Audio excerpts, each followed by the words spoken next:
हाँ जी बच्चों, good morning. बेटा कल हमने ये रिएक्शन पढ़ी थी लास्ट में, अगर आपको याद हो तो,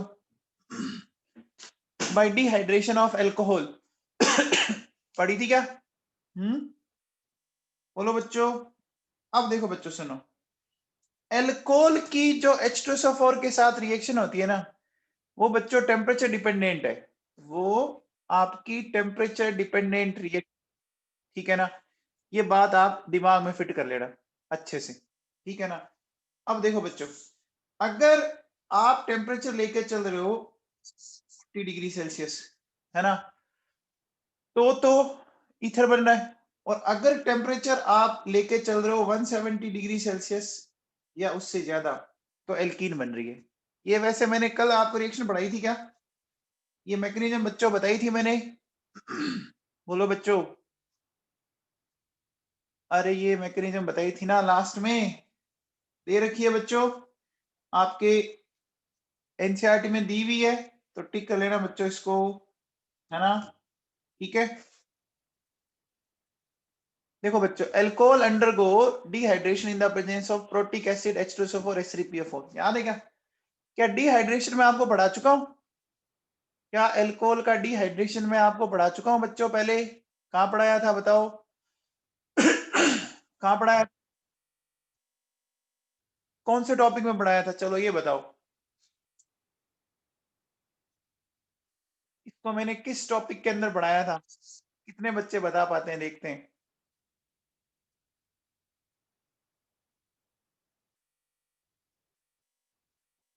मैंने कार्बोकेटाइन, बच्चों आपको ये जो कार्बोकेटाइन एक टॉपिक था, उसके अंदर मैंने पढ़ाया था डिहाइड्रेशन, पिनाकोल, पिनाकोलोन रीअरेंजमेंट, और ये मैंने वहां पढ़ाए थे। कम से कम टॉपिक तो ढंग से बताओ, उल्टे सीधे बता रहे हो। अब देखो बच्चों सुनो, the formation of reaction product, है ना, एल्कीन और ether depends on the reaction conditions. लिखा हुआ है, लिखा हुआ बच्चों। For example, ethanol is dehydrated to ethene in the presence of sulfuric acid at 443 Kelvin. At 413 Kelvin, ethoxyethane is the main product. इसका मतलब समझ में आ गया कि एल्कोहल की जो H2SO4 के साथ रिएक्शन है बच्चों, टेम्परेचर डिपेंडेंट है ना? वो कैसी रिएक्शन है? Temperature dependent. ये दो टेम्परेचर मेरे हिसाब से आपको याद कर लेने चाहिए, है ना? दो टेम्परेचर याद कर लेने चाहिए। और भी होता है, 0 डिग्री सेल्सियस पर बच्चों बनता है डाइथाइल सल्फेट, है ना? 100 डिग्री सेल्सियस के पास बनता है इथाइल हाइड्रोजन सल्फेट। वो रहने दो, आप कंफ्यूज हो जाओगे। ये दो याद रखो आप, ये दोनों आपको याद करने हैं बच्चों, ठीक है ना? ठीक है बच्चों। अगेन देखो बच्चों, ये दिख रहा है आपको, the force of ether is nucleophilic bimolecular reaction, है ना? SN2, क्या हम पढ़ चुके हैं SN2? बोलो। SN2 हमने उस दिन पढ़ी थी जिस दिन मैंने मॉर्निंग की क्लास पोस्टपोन करने का मैसेज डाला था। तो आप में से कई बच्चे ऐसे हैं कि मैसेज ढंग से पढ़ते नहीं, और 11 बजे वाली क्लास उन्होंने ली नहीं, है ना? आप में से कई कलाकार हैं, है ना बच्चों? ये मैंने मैकेनिज्म पढ़ाई थी, ये मैं मैकेनिज्म कल कर चुका हूं, बोलो, है ना? तो देखो बच्चों, अगर आप ईथर में बात करो ना, तो ईथर की बच्चों मैंने डिहाइड्रेशन ऑफ अल्कोहल बता दिया। विलियमसन सिंथेसिस में पढ़ा चुका हूं आपको। विलियमसन सिंथेसिस देखो, ये टिक लगे हुए हमारे, विलियमसन सिंथेसिस भी अपन कर चुके हैं बच्चों, ठीक है? चलो अब आ जाओ बच्चों, अपन लौटते हैं अपने नोट्स के ऊपर। देखिए बच्चों,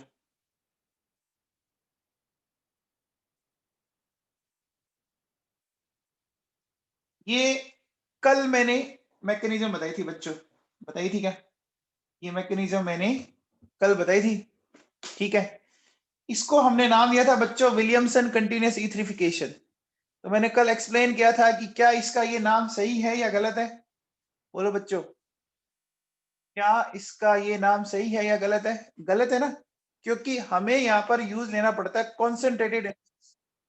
अब रिएक्शन में देखो बच्चों, साथ में वाटर बन रहा है, बन रहा है ना? तो वो वाटर क्या कर देता है, इसको डाइल्यूट कर देता है ना? तो कल मैंने फिर इसकी दी थी आपको, बताई थी बच्चों, ये भी एक्सप्लेन किया था। अब देखो बच्चों सुनो, अगर आप 140 डिग्री सेल्सियस पर ये रिएक्शन करवाते हो तो हमने इसमें, बोलो बच्चों,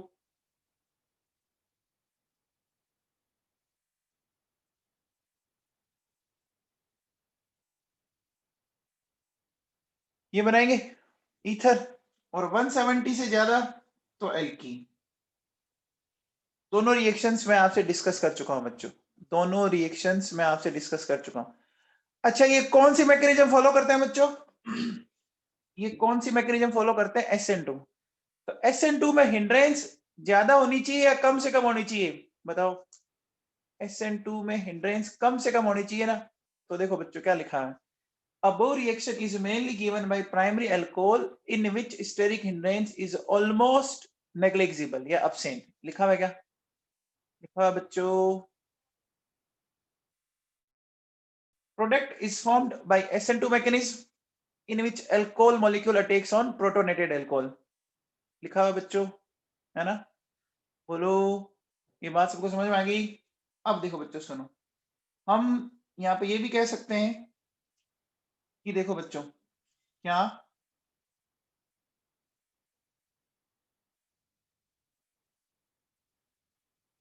due to formation of water, H2SO4 is diluted, so it should be added regularly। बोलो बच्चों, हमें इनको रेगुलरली क्या करना पड़ेगा बच्चों? ऐड करना पड़ेगा। बोलो, हमें इनको रेगुलरली ऐड करना पड़ेगा कि नहीं करना पड़ेगा? करना पड़ेगा। ये बात आपको समझ आ गई? कोई डाउट? दोनों मैकेनिज्म अपन पढ़ चुके हैं। दोनों मैकेनिज्म हम पढ़ चुके हैं बच्चों। चलो, अब देखो बच्चों, अगली जो रिएक्शन मैं आपको पढ़ाने जा रहा हूं, क्लीवेज ऑफ ईथर, है ना भैया? 200% के साथ मैं कह रहा हूं कि इसका क्वेश्चन आएगा आपका, है ना? चाहे नीट का एग्जाम हो और चाहे जेई का एग्जाम हो, है ना? दोनों में इसमें क्वेश्चन आ रहा है बच्चों, कंफर्म 200% क्वेश्चन आएगा आपका, ठीक है ना? नीट और जेई में यहां से कंफर्म क्वेश्चन आएगा। आप पेपर के बाद भली बता देना मेरे को आप। देखो बच्चों, अपन बात करेंगे क्लीवेज ऑफ ईथर। ईथर का मतलब समझते हैं आप? ईथर समझते हो बच्चों? फंक्शनल ग्रुप ईथर जानते हो? अगर एक ऑक्सीजन दो एल्किल ग्रुप से जुड़ी हो तो उसको ईथर बोलते हैं। अगर एक ऑक्सीजन दो एल्किल ग्रुप से जुड़ी हो तो उसको ईथर बोलते हैं। बोलते हैं बच्चों, ओके। अब देखो बच्चों, होता क्या है कि ईथर को हमें ब्रेक करना है, हमें उसको दो अलग अलग पार्ट में तोड़ देना है, ठीक है ना? तो हम उसको तोड़ने के लिए क्या करते हैं बच्चों? हेलोजन एसिड काम में ले सकते हैं, ठीक है ना? अब इसकी है ना, ये पॉइंट मैं आपको बाद में बताऊंगा, पहले मैं आपको सीधा एग्जांपल ही देता हूं, आपको समझ में आ जाएगी बात। देखो बच्चों, ये ईथर दिख रहा है आपको? ये ईथर दिख रहा है एग्जांपल ए में, दिख रहा है क्या? अब मुझे बताओ बच्चों, यहां पर एच आई दिख रहा है? एच आई दिख रहा है? एच आई क्या है? एच आई क्या है? एसिड है ना? एसिड है तो क्या देगा? एसिड है तो क्या देगा? H प्लस देगा। अब मुझे बताओ, अगर ये H प्लस देगा तो बच्चों मोस्ट प्रोबेबली 95% केसेस में कौन सा इंटरमीडिएट बनता है? 95% कंडीशन में कार्बोकेटाइन बनता है। बनता है भैया? तो देखो, यहां से ये H प्लस निकला, निकला। अब बताओ भैया, जतिन ये H प्लस कहां अटैक करेगा? ये H प्लस कहां अटैक करेगा? बताओ भाई जतिन, H प्लस कहां अटैक करेगा? जतिन सुन रहा है? देखो बच्चों, मैंने आपको बोला था कि पॉजिटिव वाला अटैक कहां करता है? या तो नेगेटिव चार्ज पर, है ना, या आपका लोन पेयर पर, या डबल बॉन्ड पर। तो अब ऑक्सीजन पे लोन पेयर दिख रहा है, तो लोन पेयर पे इसने अटैक कर दिया, कर दिया बच्चों। अटैक करते ही देखो बच्चों ये पिक्चर बन गई क्या?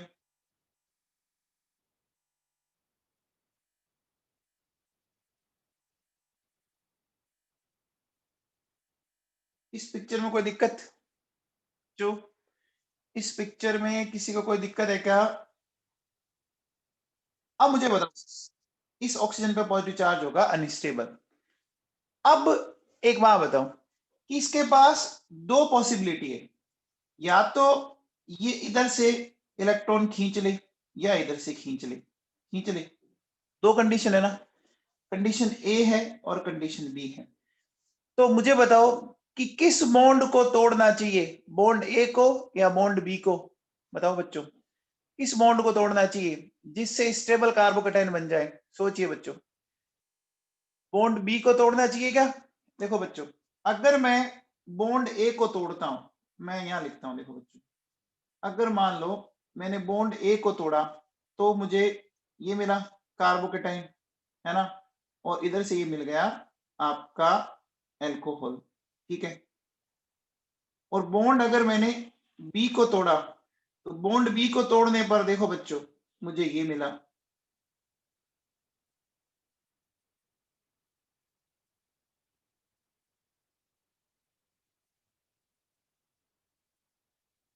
अब बताओ बच्चों, कौन सा कार्बोकेटाइन स्टेबल है, बी के अकॉर्डिंग या ए के अकॉर्डिंग? बी के अकॉर्डिंग या ए के अकॉर्डिंग? बी के अकॉर्डिंग। तो बोलो बच्चों, ए वाली रिएक्शन तो नहीं होगी? नहीं होगी ना बच्चों, नहीं होगी? होगी। समझ आ गया मामला? इसके साथ अब कौन आके अटैच हो जाएगा? बोलो बच्चों, इसके साथ आई माइनस आके अटैच हो जाएगा क्या? हो जाएगा बच्चों? ये देखो, बन गया। तो प्रोडक्ट बच्चों फाइनली ये बना कि नहीं बना? बन गया क्या? अरे बोलो बच्चों, फाइनल प्रोडक्ट समझ में आया? क्या इथर को दो मॉलिक्यूल में तोड़ दिया? अब बताओ बच्चों, यहाँ मैकेनिज्म SN1 हो रही है SN2 हो रही है? बताइए, यहाँ मैकेनिज्म SN1 हुई SN2 हुई? देखो बच्चों, कार्बोकेटाइन अगर बन रहा है ना, SN1 ही होगी ना? बोलो कंफर्म है SN1 ही हुई फिर तो, है ना? अब देखो बच्चों, एक बहुत सिंपल सा लॉजिक बता रहा हूं। अगर आपका स्टेबल कार्बोकेटाइन बनने की प्रोबेबिलिटी वहां पे दिख रही हो, ठीक है ना, अगर स्टेबल कार्बोकेटाइन बनने की पॉसिबिलिटी वहां पे आपको दिख रही है ना, तो उस स्टेबल कार्बोकेटाइन को दे दो हेलोजन और बाकी को दे दो हाइड्रोजन, ठीक है ना? तो अगले एग्जांपल में मुझे बताओ बच्चों कि आयोडीन किसके साथ जोड़ू? आयोडीन बेंजिल के साथ या इथाइल के साथ? बताओ, बोलो बच्चों, किसके साथ जोड़ू? बहुत सिंपल है, वीनस मिड्डा। मिड्डा जी बताओ, मिड्डा साहब बताओ। वेरी गुड, सारे बच्चों का आंसर सही है आज तो। बोलो भैया। देखो बच्चों, कौन सा कार्बोकेटाइन स्टेबल है बेंजील और इथाइल में से? आपको दिख ही रहा होगा बच्चों, बेंजील स्टेबल होगा क्योंकि इसमें रेजोनेंस होगा। होगा बच्चों? इसका टेक मैंने यहां करवाया। अटैक करवाने के बाद आप देखो बच्चों, हमें ये पिक्चर मिली CH2O, ये हो गया, इस ऑक्सीजन पे आ गया पॉजिटिव चार्ज। अब ये इस बॉन्ड के इलेक्ट्रॉन को खींचेगा बच्चों, खींचना चाहिए। खींचते ही देखो बच्चों, हम ये कह सकते हैं कि हमें देखो क्या क्या मिल गया। देखिए बच्चों, हमें एक तो ये बेंजिल कार्बोकेटाइन मिल गया, और दूसरा हमें मिल गया बच्चों इथेनॉल। ETOH का मतलब इथाइल अल्कोहल हो गया। और यहां से देखो बच्चों क्या होगा, यहां से I माइनस अपन इसके साथ जोड़ देंगे बच्चों। तो बच्चों बताओ, कौन सी मैकेनिज्म हुई, SN1 या SN2? बोलो बच्चों, स्टेबल कार्बोकेटाइन बन रहा है ना, तो SN1 होगी। होगी, होगी बच्चों, कहीं कोई डाउट नहीं? आ गया समझ में? संची कटारिया समझ में आया? कटारिया जी समझ में आया? सांची कटारिया। चलो बच्चों, अब आओ बच्चों, अगले की बात करते हैं। पहला स्टेप तो वही करवा दिया मैंने। देखो बच्चों सुनो, CH3O, ये बच्चों कोई दिक्कत नहीं। अब मुझे बताओ बच्चों कि क्या यहां पर SN1 हो सकती है क्या? क्या यहां पर SN1 हो सकती है? नहीं हो सकती। तो फिर क्या होगी? SN1 नहीं तो SN2 होगी बच्चों। SN2 में अटैक किस साइड से होता है? SN2 में अटैक किस साइड से होता है? बैक साइड से। तो मान लो कि देखो बच्चों, ये I- है, ये इस पर अटैक करे, है ना? तो इसके अपोजिट साइड से ये ग्रुप बाहर निकल गया। निकल गया क्या? बोलो बच्चों, निकल गया? इस तरह से देखो, आगे क्या समझ में? अरे बोलो बच्चों, समझ में आ गया? ये मैकेनिज्म होगी SN2।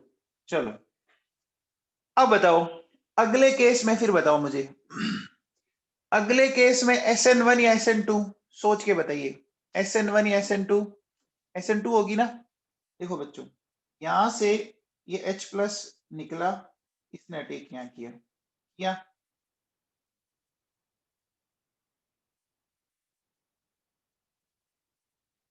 अब देखो बच्चों, अब I- के पास दो पॉसिबिलिटी है ना?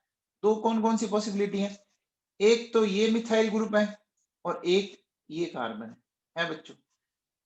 तो अर्चिता बिनानी बताओ, किस कार्बन पर अटैक करें? CH3 वाले कार्बन पर या CH2 वाले कार्बन पर? अर्चिता बिनानी बताओ। हाँ जी, हम SN2 में कहां अटैक करते हैं? SN2 में बच्चों कहां अटैक करते हैं? जहां पर हिंड्रेंस कम से कम हो।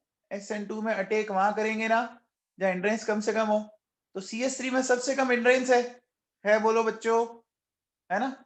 तो इसने अटैक इस पर किया बच्चों, इस पर अटैक। यहां अगर इस पर अटैक किया तो बच्चों ये यहां से रवाना हो गया, बाहर निकल गया। बोलो बच्चों,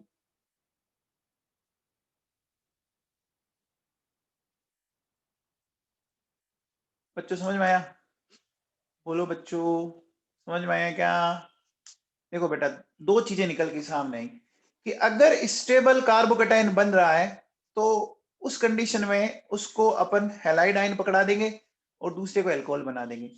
अगर स्टेबल कार्बोकेटाइन नहीं बन रहा है तो छोटे को हैलाइड आयन पकड़ा दो। क्या ये बात सही है? अगर स्टेबल कार्बोकेटाइन नहीं बन रहा है तो छोटे को हैलाइड आयन पकड़ा दो।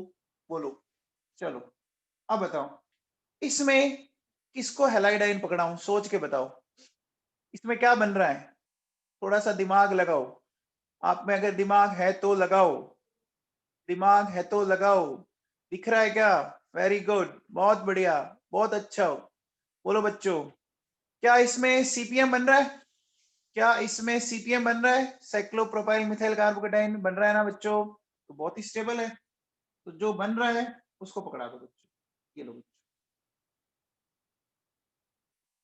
इसको पकड़ा दिया मैंने। बोलो बच्चों, इसको मैंने पकड़ा दिया आयोडीन, और पीछे क्या बच गया? CH3CH2OH। हो गया? क्या ये समझ में आया? क्या ये समझ में आया? हाँ जी भैया। अगले में बताओ, अगले में क्या स्टेबल कार्बोकेटाइन बनने की कंडीशन दिख रही है? क्या स्टेबल कार्बोकेटाइन, कौन सा कार्बोकेटाइन बन रहा है स्टेबल? बताओ कौन सा बन रहा है? बेंजिल बन रहा है क्या? तो बेंजिल को क्या पकड़ा दूं? बेंजिल को क्या पकड़ा दूं? आयोडीन पकड़ा दो। पकड़ा दिया क्या? तो पकड़ा दो।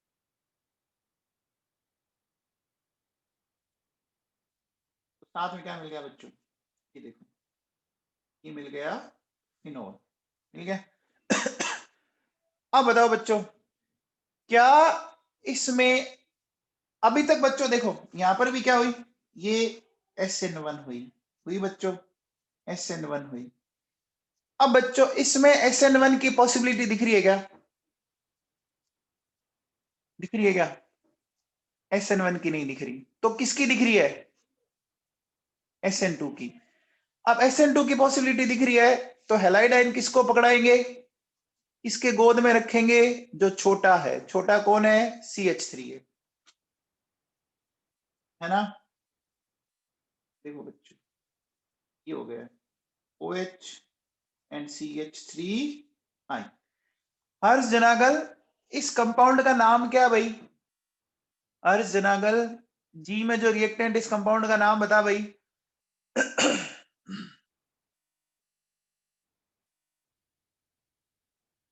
हर्ष जनागल, आपने एक दिन गलत बताया था, फिर आपने सही बताया था।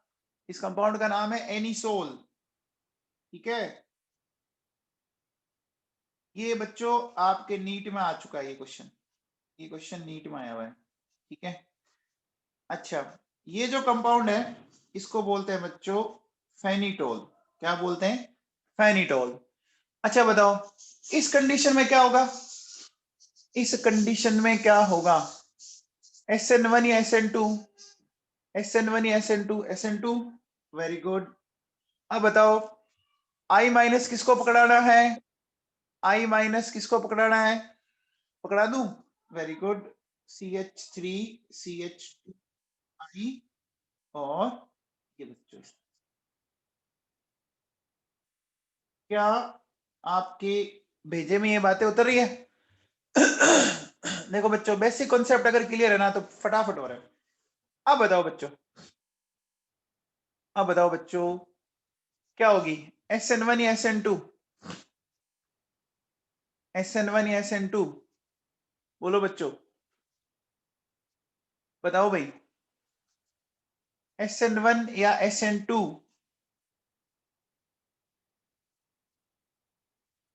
कटारिया जी बताओ, कटारिया जी बताओ।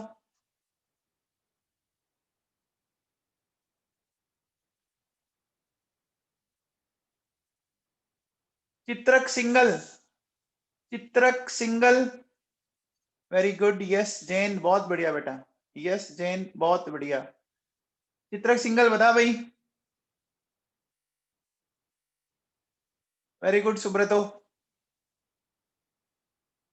Very good Bhavya. चित्रक सुन रहा है क्या बेटा,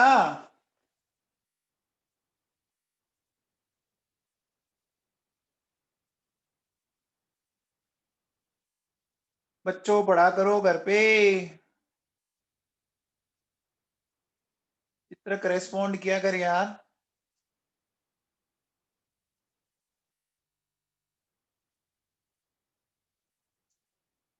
देखो बच्चों, जो ये रिएक्शन करवा रहे हैं उनको थोड़ा सा मुझे बताना पड़ेगा कि भैया देखो, ये कुछ नोट में लगा के लिखा है मैंने, लिखा है क्या, these three compound never give both SN1 and SN2. Vinyl chloride and aryl chloride have resonance, and that's why there is partial carbon chlorine double bond which cannot be broken easily. और उसमें तो क्या हो गया बच्चों, आपकी transition state जो बनेगी वो प्लेनर पॉसिबल ही नहीं है, नहीं है ना। अरे बोलो बच्चों, ट्रांजिशन स्टेट बने या कार्बोकेटाइन बने तो वो क्या होगा, sp2, वो पॉसिबल नहीं है ना। तो बच्चों ये तीनों कंपाउंड तो ना तो SN1 देते हैं ना SN2 देते हैं। क्या ये मैं एक्सप्लेन कर चुका हूं? क्या ये मैं एक्सप्लेन कर चुका हूं आप लोगों को। तो बच्चों भूल क्यों रहे हो भाई लोगों, ठीक है ना। यहां पर क्या होगा, नो रिएक्शन, इधर भी नो रिएक्शन, इधर भी नो रिएक्शन। आ गया समझ में, आ गया क्या भाई लोगों, बोलो, ठीक है। चलिए अब बताओ बच्चों, अगले में इस रिंग में बच्चों एक ही बॉन्ड है, एक पाई बॉन्ड है ना। इसका मतलब अगर मैं इसको कार्बोकेटाइन बना दूं तो ये एरोमेटिक हो जाएगा क्या, अगर मैं इसका कार्बोकेटाइन बना दूं तो ये एरोमेटिक हो जाएगा क्या। तो ये एरोमेटिक है, अगर ये एरोमेटिक है तो स्टेबल है, तो कौन सी मैकेनिज्म हुई,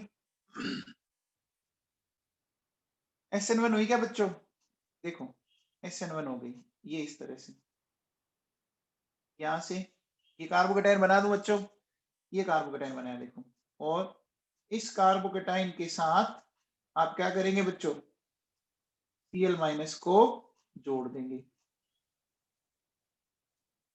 ठीक है, और साथ में क्या मिल गया, CH3OH। अब देखो बच्चों, अगला देखो, अगला थोड़ा सा ध्यान दीजिए, इस रिंग में 3 बॉन्ड है, इसमें 2 है, तो पॉजिटिव चार्ज किसके ऊपर लाए कि वो एरोमेटिक बन जाए, 3 वाले पे लाना चाहिए ना बच्चों, 3 वाले पे लाना चाहिए ना, है ना। तो बस जो आपका स्टेबल बन रहा है उसको हम क्या पकड़ाने की कोशिश करेंगे, उसको हम Cl पकड़ा देंगे और इसको हमने बना दिया। हाँ जी बच्चों, अगले का बताओ, क्या कोई स्टेबल कार्बोकेटाइन बनने जैसी कंडीशन दिख रही है। देखो मैं आपको यहां से दिखाता हूं, H+, ये ऑक्सीजन पर लोन पेयर है, यहां पर अटैक किया, यहां पर अटैक करने के बाद ये वाली पिक्चर बनी बनी, तो एक कार्बन ये है, एक कार्बन ये है, इससे अगर बनाओगे तो 1 डिग्री वाला बनेगा और इससे बनाओगे तो 2 डिग्री वाला बनेगा। अब बोलो बच्चों, 1 और 2 डिग्री तो इतने स्टेबल नहीं होते, तो मैकेनिज्म आपकी कौन सी होगी, SN1 या SN2, SN2 होगी, होगी क्या। अब बताओ, अगर वो मैकेनिज्म SN2 है तो किस कार्बन पर अटैक करेंगे, 1 डिग्री पे या 2 डिग्री पे। SN2 की रिएक्टिविटी पता है क्या, SN2 में 1 डिग्री ज्यादा रिएक्टिव है, यहाँ अटैक करेगा बच्चों, करेगा, और यहां से ये निकल गया बाहर, निकल गया, निकलने के बाद देखो बच्चों आपको ये प्रोडक्ट मिल जाएगा, CH3, ये O, ये H और ये I जुड़ गया क्या, जुड़ गया बच्चों। आई बात समझ में, चलिए अच्छा, अब अगले में बताओ क्या कोई स्टेबल कार्बोकेटाइन बन सकता है, क्या कोई स्टेबल कार्बोकेटाइन बन सकता है, स्टेबल कार्बोकेटाइन बन सकता है क्या बच्चों, नहीं बनेगा। देखो ये H+ है, यहाँ अटैक करवाओ, अटैक करवाने के बाद हमें ये वाली पिक्चर मिली, मिली कि नहीं मिली।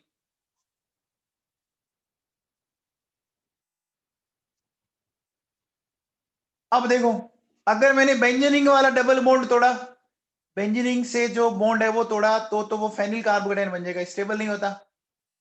तो मुझे बताओ किस बॉन्ड को तोड़ना चाहिए, किसका, क्या कार्बोकेटाइन बन सकता है क्या, क्या कार्बोकेटाइन बन सकता है क्या इसमें, पहले बताओ स्टेबल, अरे स्टेबल कार्बोकेटाइन तो नहीं बनेगा ना। तो अब मुझे बताओ बच्चों, हमें अगर अटैक करना है तो SN2 मैकेनिज्म होगी, और SN2 मैकेनिज्म में I- का अटैक करवाना है, तो देखो बच्चों किस पर अटैक करेंगे, बेंजीनिंग वाले कार्बन पर या दूसरी रिंग वाले कार्बन पर, राइट या लेफ्ट, कौन से कार्बन पर, राइट वाले पे करना चाहिए ना। अरे बोलो बच्चों, तो इस पर अटैक करेंगे, इस पर अटैक करेंगे तो ये बॉन्ड टूट गया, ये बॉन्ड अगर टूट गया तो आपको ये वाली पिक्चर मिल जाएगी क्या बच्चों।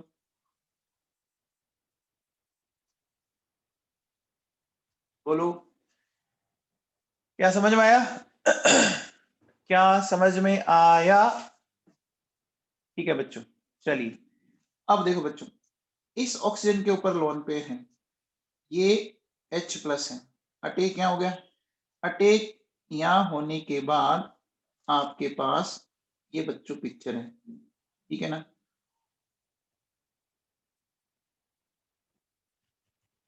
है, अब देखो बच्चों, ये जो कार्बन है क्या ये बेंजाइली कार्बन है क्या ये बेंजाइली कार्बन है जिसको मैंने डॉट लगाया है। तो बेंजाइली कार्बोकेटाइन क्या होता है, बेंजाइली कार्बोकेटाइन क्या होता है, रेजोनेंस स्टेबल, तो रेजोनेंस स्टेबल है, तो बोलो बच्चों यहां से तोड़ दूं, तोड़ने का मतलब कौन सी मैकेनिज्म हुई, का मतलब स्टेबल कार्बोकेटाइन बन गया। तो देखो बच्चों ये हो गया हमारे सामने, अरे बच्चों समझ में आ गया क्या?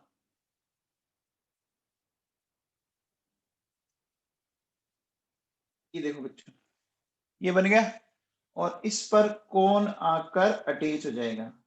आई माइनस जाएगा बच्चों।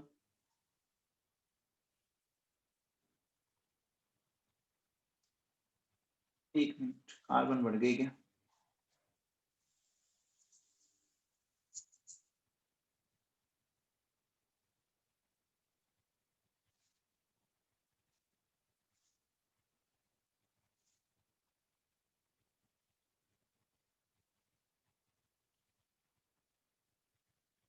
बच्चों समझ में आ गया? हो गया? बोलो बच्चों, सही है? ये सही है बच्चों? ठीक है, चलिए अब जो मैंने पॉइंट लिखे हैं वो मैं आपको समझा देता हूं। देखो, क्लीवेज ऑफ ईथर, अब देख लीजिए एक बार। ये कहता है ether molecule can be broken into two parts by using halogen acid and reaction is known as Zeisel reaction. इसको बच्चों, इस रिएक्शन का नाम है जाइसेल रिएक्शन बोलते हैं। क्या बोलते हैं? जाइसेल रिएक्शन। ठीक है। अब अगर हमें हैलोजन एसिड की रिएक्टिविटी चेक करनी है, कौन सा हैलोजन एसिड सबसे ज्यादा रिएक्टिव है?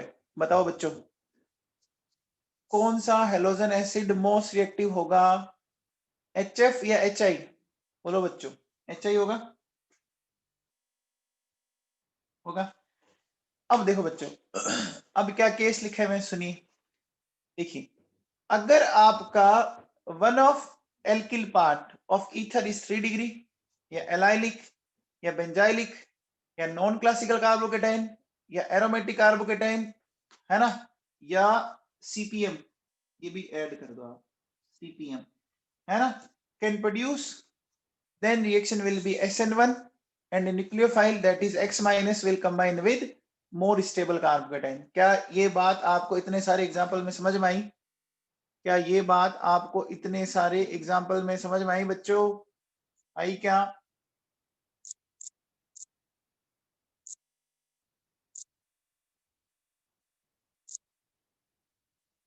ठीक है। अब देखो बच्चों, if both part in mixed ether are 1 degree, या तो दोनों ही 1 डिग्री हो, या दोनों ही 2 डिग्री हो, या एक 1 डिग्री हो और एक 2 डिग्री हो, तो रिएक्शन कौन सी होगी? SN2 होगी। तो रिएक्शन SN2 होगी। और इस कंडीशन में अपन हेलाइड आयन किसको पकड़ाएंगे? इस कंडीशन में हेलाइड आयन अपन किसको पकड़ाएंगे? जो छोटा है, जिसमें हिंड्रेंस कम से कम है ना बच्चों? बोलो बच्चों, समझ में आ गया? कितने सारे एग्जांपल में हमने ये किया था। अब देखो बच्चों, if ether contains only phenyl, vinylic और bridgehead carbon, then both reaction will not possible. बोलो बच्चों, है ना, ना SN1 होगी ना SN2 होगी। समझ में आ गया? 3 एग्जांपल थे बीच में। बोलो बच्चों, क्या ये बात आपको समझ में आई? पक्का सबको? अब एक बार एग्जांपल करवाने से पहले मैं आपको एनसीईआरटी घुमा के लाता हूं। चलो एनसीईआरटी में घूमते हैं थोड़ी देर, फिर अपन आएंगे वापस। देखो बच्चों, ये दिख रहा है आपको? Cleavage of CO bond in ether, दिख रहा है बच्चों?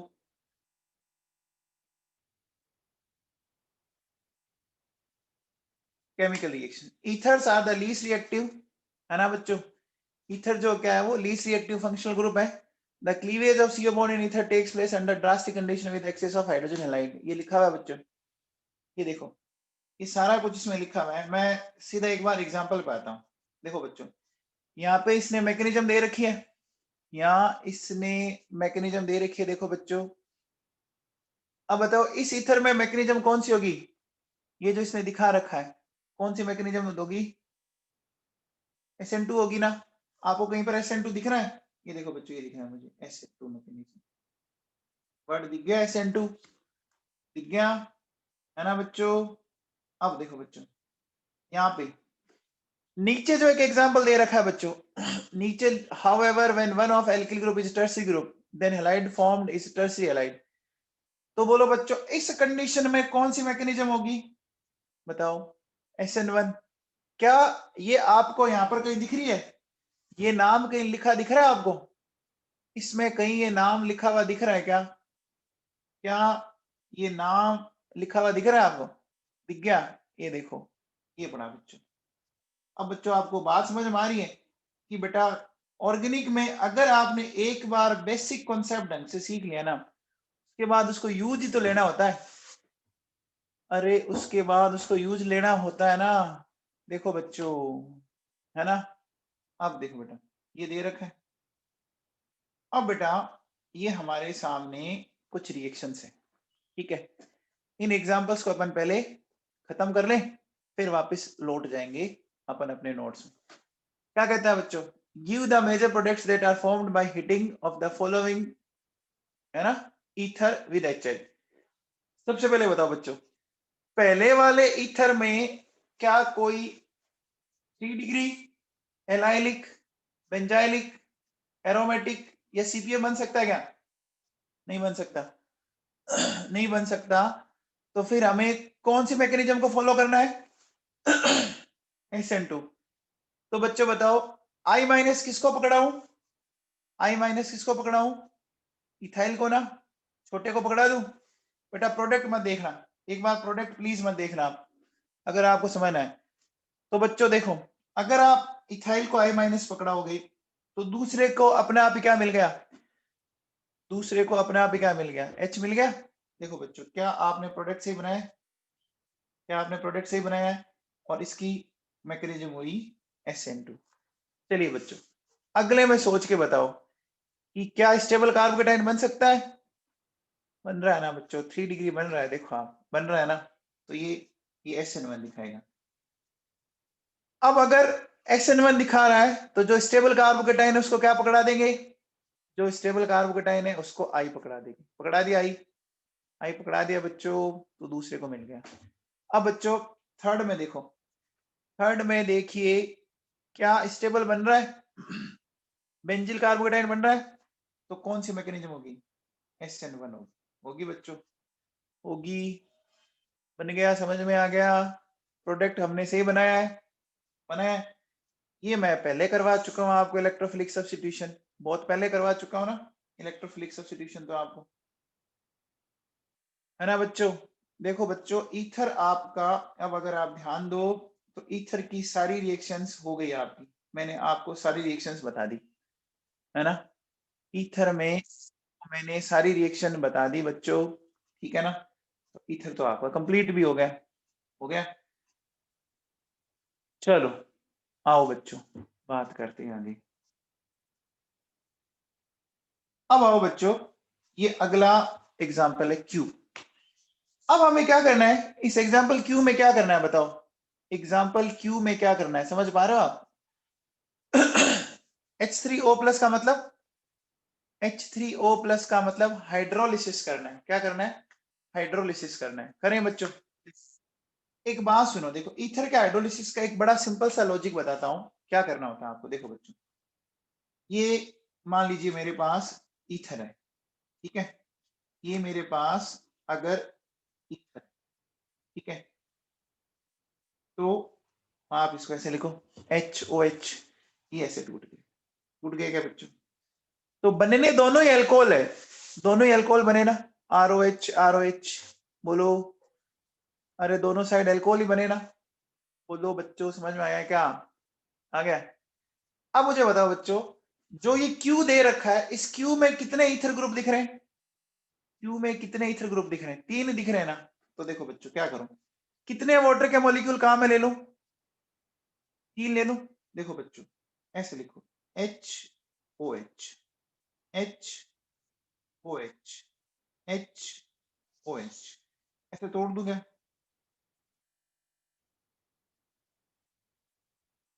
ऐसे तोड़ सकता हूं, ऐसे तोड़ सकता हूं।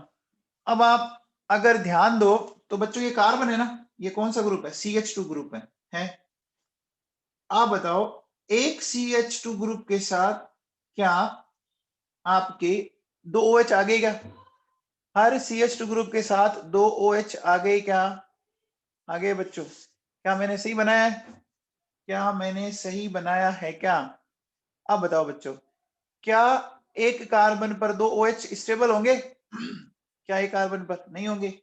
यहां से वाटर का मॉलिक्यूल निकल गया, निकलते देखो बच्चों क्या मिल गया, 3 मोल्स ऑफ CH2O या जिसको आप बोलते हो 3 मोल्स ऑफ फॉर्मेल्डिहाइड।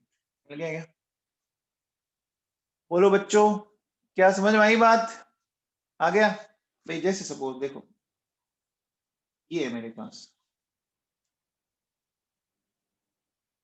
अब मुझे इसका एसिडिक हाइड्रोलिसिस करना है। अब बच्चे के दिमाग में आती है कि सर किसको H पकड़ाऊं, किसको H पकड़ाऊं, किसी को पकड़ा ले, प्रोडक्ट वही बनना है बच्चों। प्रोडक्ट दोनों ही एल्कोहल में कन्वर्ट होंगे ना? बोलो बच्चों, अरे दोनों ही एल्कोहल में कन्वर्ट होंगे ना? देखो, मैंने अगर इसको ऐसे तोड़ा तो एल्कोहल ही तो बना। देखो बच्चों, CH3OH, CH3, CH2OH हो गया। चलिए अगले में बताओ बच्चों, अगले में बताओ बच्चों, रिएक्शन वही है ना? रिएक्शन वही है, सिर्फ क्या दिख रहा है आपको? सिर्फ देखो, आपको उन कार्बन पे एक एक मिथाइल जोड़ दिया मैंने, जोड़ दिया क्या? देखो बच्चों, वापिस यही HOH, HOH, HOH, ऐसे, फिर ऐसे, फिर ऐसे, तोड़ दिया। तोड़ने के बाद अगर आप ध्यान दो तो आपको ऐसा कुछ मिला, मेरा ये 3 मोल मिले। अब बताओ, एक कार्बन पर 2 H क्या होंगे? अनस्टेबल होंगे। यहां से ये वाटर का मॉलिक्यूल निकल गया, क्या आपको ये मिल गया? क्या ये मिल गया? इसको क्या बोलते हैं बच्चों? इसको बोलते हैं अपन एसिटैल्डिहाइड, बोलते हैं क्या? क्या समझ में आया? बोलो बच्चों, समझ में आया? तो अगले का बता दो बच्चों फटाफट, अगले का बता दो। क्या करूं? सीधा सीधा बताओ। इस बार HBr एक्सिस में, इस बार बच्चों HBr एक्सिस में दिख रहा है क्या? तो पहले बताओ बच्चों, मैकेनिज्म कौन सी होगी? बताओ, मैकेनिज्म SN1 या SN2? SN2 होगी क्या? होगी। अब देखो बच्चों सुनो, एक काम करो, अगर HBr एक्सिस में ना, आप ऐसे किया करो, ये HBr ऐसे लिख दो। एक्सिस का मतलब ये ले लिया मैंने, दोनों तरफ से ले लिया, और ये देखो बच्चों, ऐसे बन जाएगा क्या प्रोडक्ट? क्या बन जाएगा बताओ? आपको मिल गया, देखो 2 मोल मिल गया इथाइल ब्रोमाइड, ठीक है, और 1 मोल मिल गया वाटर, ऐसा मिल गया। बोलो बच्चों, अच्छा अगर आप इसको ऐसे करवाते, मान लीजिए जैसा अपन अभी तक करवाया है, ऐसा करवाते, एक तो ये मिलता और एक ये मिलता, ऐसा मिलता क्या? फर्स्ट मोल से ऐसा मिलता, मिलता है बच्चों। अब देखो नेक्स्ट स्टेप में ये HBr फिर रिएक्ट कर जाएगा ना OH के साथ।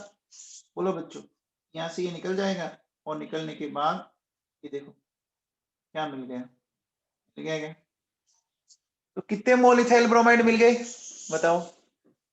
2 मोल मिल गए।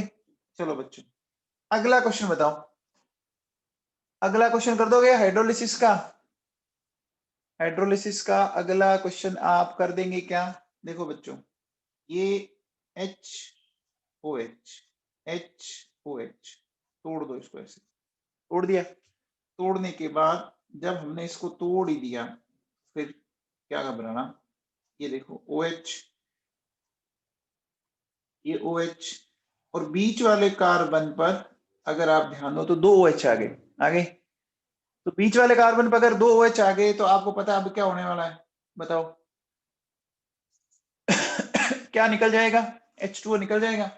अगर यहां से H2O निकल गया,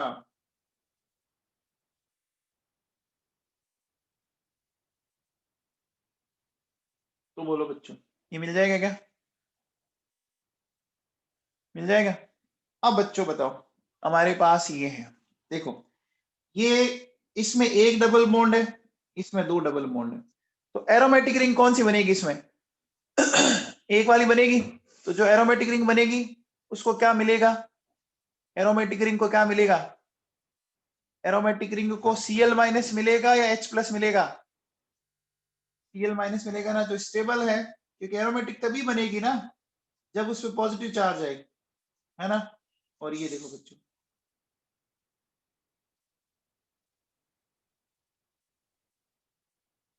हो गया? हो गया बच्चों? चलिए अब बच्चों यहां बताओ, अगले वाले में ये सोच के बताना कौन सी मैकेनिज्म होगी। इसमें बच्चे बहुत गलती करते हैं, इसमें बच्चे बहुत गलती करते हैं। वेरी गुड, अभी तक तो किसी का गलत नहीं है। देखो बच्चों यहाँ पर कोई भी 3 डिग्री कार्बोकेटाइन नहीं बन रहा, दोनों ही 1 डिग्री है ना? दिख रहा है क्या?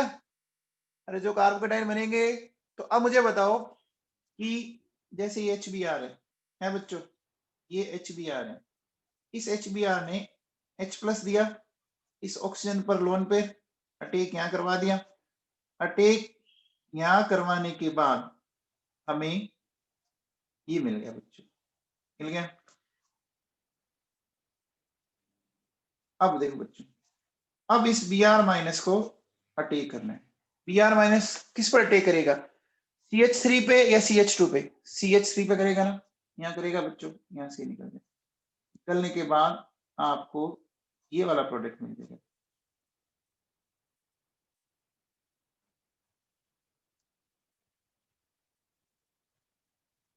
मिल गया?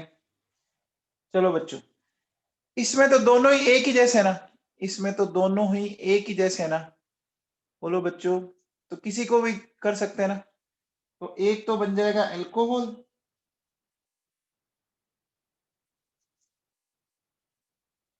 और एक बन जाएगा एलाइड। मैकेनिज्म बताओ कौन सी हुई? मैकेनिज्म बताओ बच्चों। SN2, ठीक है, इसकी भी SN2, इसकी SN1 होगी। चलो बच्चों यहां बताओ,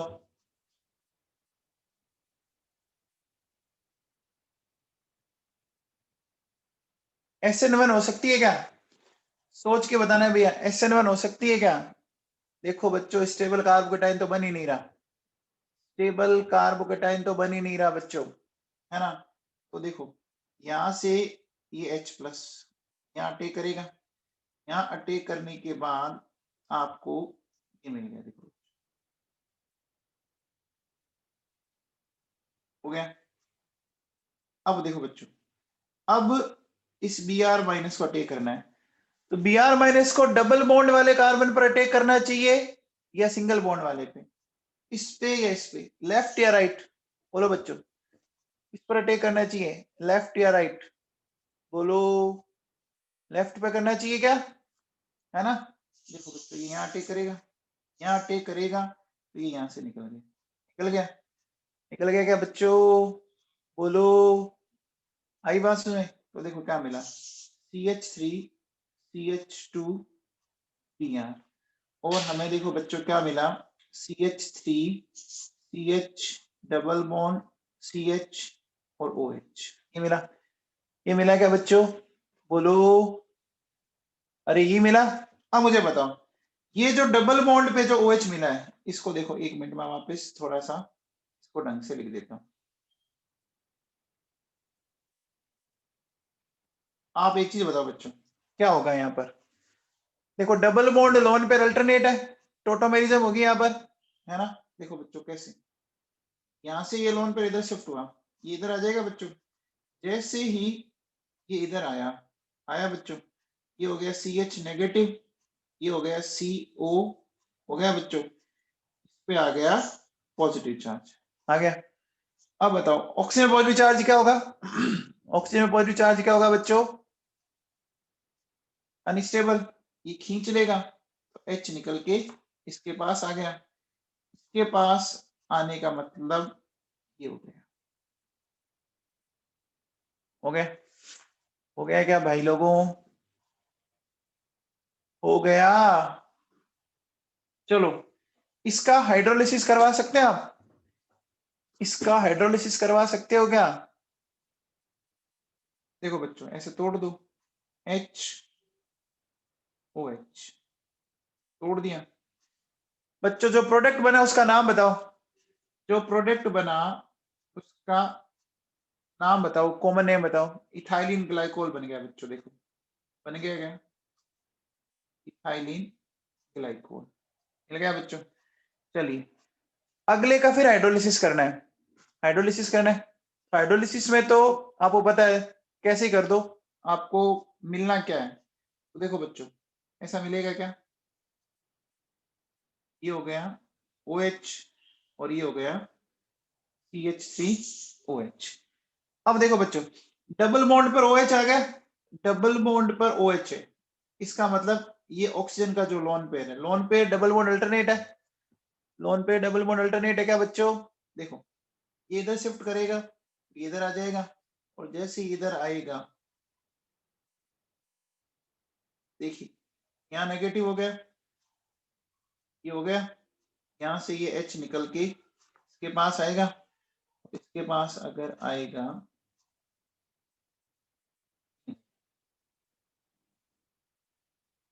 मिल गया क्या बोलो बच्चों, अपन Z तक पहुंच चुके हैं। तो कितने एग्जाम्पल करवा चुका हूं मैं भैया, इसमें कितने एग्जाम्पल हो चुके हैं आपके, 26 एग्जाम्पल करवा चुका हूं मैं, और एक और है अभी नीचे एक्स्ट्रा में, है ना। इसका हाइड्रोलिसिस करो, यहां से कर दीजिए बच्चों, हाइड्रोलिसिस करने पर ये मिल जाएगा, मिल जाएगा बच्चों, ये मिल गया प्रोडक्ट। किसी को कोई डाउट, कोई डाउट है बच्चों, बोलो, आ गया सबको समझ में। तो भैया देखो मैंने आपको इतने सारे एग्जाम्पल करवाए, अब आप इस रिएक्शन की इंपॉर्टेंस समझ लेना, है ना। ये रिएक्शन इंपॉर्टेंट क्यों है, मैंने आपको इसीलिए इसको इतने ज्यादा एग्जाम्पल करवाए, है ना बच्चों।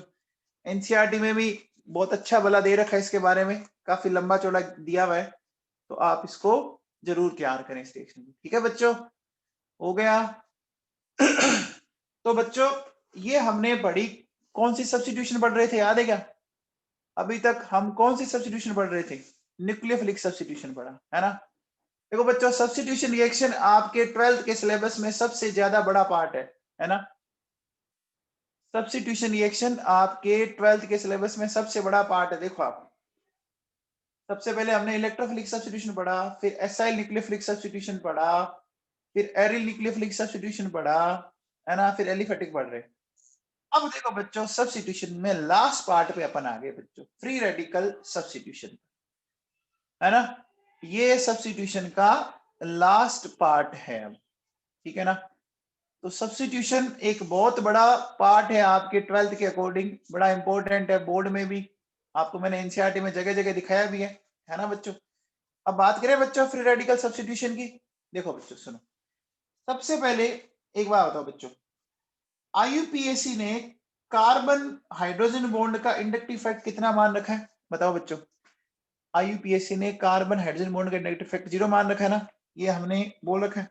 देखो बच्चों हम क्या कहते हैं कि अकॉर्डिंग टू आईयूपीएसी, है ना, I effect of CH bond is 0। इसका मतलब मैं कह सकता हूं कि ये कैसा बॉन्ड है बोलो, नॉन पोलर बॉन्ड है। जब आपका आई इफेक्ट 0 है तो भाई इंडक्टिव इफेक्ट क्या प्रोड्यूस करता है बच्चों, इंडक्टिव इफेक्ट क्या प्रोड्यूस करता था याद है क्या, इंडक्टिव इफेक्ट पोलरिटी प्रोड्यूस करता था ना अब मुझे बताओ, जब इसका इंडक्टिव इफेक्ट 0 है तो क्या इसमें पोलरिटी होगी, क्या इसमें पोलरिटी होगी बच्चों, नहीं होगी। तो अब मुझे बताओ जब पोलरिटी नहीं होगी तो क्या इसमें प्लस माइनस बनेगा, क्या इसमें अच्छे से प्लस माइनस बनेंगे। अब मुझे बताओ जब प्लस माइनस नहीं बने तो क्या इन पर कोई इलेक्ट्रोफाइल या न्यूक्लियोफाइल अटैक कर पाएगा, क्या इनके ऊपर इलेक्ट्रोफाइल या न्यूक्लियोफाइल अटैक नहीं कर पाएगा। अब बच्चों बताओ अगर इलेक्ट्रोफाइल और न्यूक्लियोफाइल अटैक नहीं कर पाई तो फिर क्या बची कंडीशन, कौन सा इंटरमीडिएट बन सकता है, फ्री रेडिकल बन सकता है ना बच्चों, अरे फ्री रेडिकल बन सकता है। अब मुझे बताओ इनमें सारे बॉन्ड क्या है, ऑलरेडी सिग्मा बॉन्ड है ना, एल्केन में सारे बॉन्ड सिग्मा बॉन्ड होते हैं ना बच्चों, बोलो। अब मुझे बताओ अगर एल्केन में सारे बॉन्ड सिग्मा बॉन्ड है तो इसका मतलब हम किसी को जोड़ तो नहीं सकते, जोड़ने के लिए पहले हमें किसी को हटाना पड़ेगा ना। देखो बच्चों मैं क्या कह रहा हूं, बात को ध्यान से सुनो, जैसे मेरे पास ये है, ठीक है, ये मीथेन है, क्या मैं इसमें कोई पांचवा बॉन्ड सीधा ऐड कर सकता हूं? क्या मैं इसमें फिफ्थ किसी ग्रुप को ऐड कर सकता हूं? नहीं कर सकता। इसको ऐड करने के लिए मुझे पहले किसी को क्या करना पड़ेगा? पहले किसी को हटाना पड़ेगा ना, हटाना पड़ेगा। तो ये बात समझाई बच्चों, मैं एक को हटाऊंगा ना तभी किसी दूसरे ग्रुप को मैं यहाँ पर जोड़ पाऊंगा। ये बात समझाई, ये बात समझाई क्या बच्चों? अच्छा, अगर मान लो ये डबल बॉन्ड होता, डबल बॉन्ड होता तो क्या किसी को हटाने की जरूरत है क्या? डबल बॉन्ड के केस में क्या किसी को हटाने की जरूरत नहीं है ना। आप क्या करो, इस डबल बॉन्ड को तोड़ दो, इसी को तोड़ दो, तोड़ दिया क्या? डबल बॉन्ड को तोड़ने के बाद अपन अब जोड़ सकते हैं ना, जोड़ सकते हैं, अरे जोड़ सकते हैं ना। तो मुझे बताओ, एल्कीन एल्काइन तो एडिशन रिएक्शन दे सकते हैं ना, एल्कीन एल्काइन तो एडिशन दे सकते हैं। क्या एल्केन एडिशन दे सकता है क्या? क्या एल्केन एडिशन रिएक्शन दे सकता है क्या? नहीं दे सकता ना। बोलो बच्चों, समझ में आया? सारांश सिंह समझ में आया तेरे को? सारांश सिंह, तो बच्चों अब देखो, हम लोगों ने जो अभी तक बोला ना उससे अपन क्या निकालते हैं लॉजिक सुनिए। पहली बात, एल्केन जो है वो नॉन पोलर है, तो इनमें फ्री रेडिकल बन सकते हैं। अब फ्री रेडिकल में भी हमें चेक करना है कि वो एडिशन होगा या सब्स्टिट्यूशन होगा। तो बोलो बच्चों, वो एडिशन और सब्स्टिट्यूशन में किस पे जाएंगे? अरे किस पे जाएंगे? सब्स्टिट्यूशन पे जाएंगे ना, है ना बच्चों? ठीक है, तो अब समझ में आ गया ये हेडिंग ऐसे क्यों डाली बच्चों, फ्री रेडिकल सब्स्टिट्यूशन रिएक्शन। ठीक है, आगे पढ़ो। देखो बच्चों क्या कहता है, पढ़ के बताइए। क्या ये मैं आपको समझा चुका हूं? क्या ये बात मैं आपको अभी समझा चुका हूं क्या? बोलो। एल्केन में एडिशन तो पॉसिबल ही नहीं है कि बिना किसी हटाए को जोड़ दें, क्योंकि अगर ऐसा किया तो क्या हो जाएगा, अगर एल्केन में मैंने किसी को हटाए बिना जोड़ दिया तो कार्बन की वैलेंसी बच्चों 5 हो जाएगी ना। ठीक है, सही है। चलो बच्चों, अब देखो, अब हम क्या करते हैं बच्चों, इसका एग्जाम्पल लेते हैं, फ्री रेडिकल का एग्जाम्पल लेते हैं। तो इसका सबसे अच्छा एग्जाम्पल है बच्चों जो आपके सिलेबस में भी है ना बच्चों? देखो, हेलोजिनेशन ऑफ एल्केन। ठीक है, एल्केन का हेलोजिनेशन पढ़ना है। ठीक है, अब ये रिएक्शन कैसे होती है, क्या होती है, वो मैं आपको ढंग से समझाऊंगा।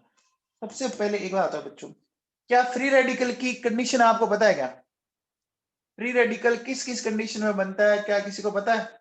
हेल्पर बताया था, heat, electricity, light, peroxide, radical and non polar solvent बताया था। अब देखो बच्चों, एरो पे कुछ कंडीशन लिखी हुई है क्या? एरो पे कंडीशन लिखी हुई है, ये कंडीशन किसकी है? ये कंडीशन किसकी है बच्चों बताओ? फ्री रेडिकल की है ना, फ्री रेडिकल की है। अब ये मैकेनिज्म होती कैसे है वो मैं आपको बताऊंगा। ठीक है ना, पहले देखो बच्चों, यहां से मैंने इसको हटा दिया, हटा दिया। हटाने के बाद देखो बच्चों, मुझे ये मिल गया HCl एंड CH3Cl आ गया। बोलो बच्चों, H हटा और उसकी जगह Cl आ गया, हटा आ गया। अब देखो बच्चों, अगर मिथाइल, क्या सॉरी, मीथेन आपने एक्सेस में ली, मीथेन अगर आपने एक्सेस में ली तो क्या होगा? मोनोक्लोरिनेशन ही होगा ना।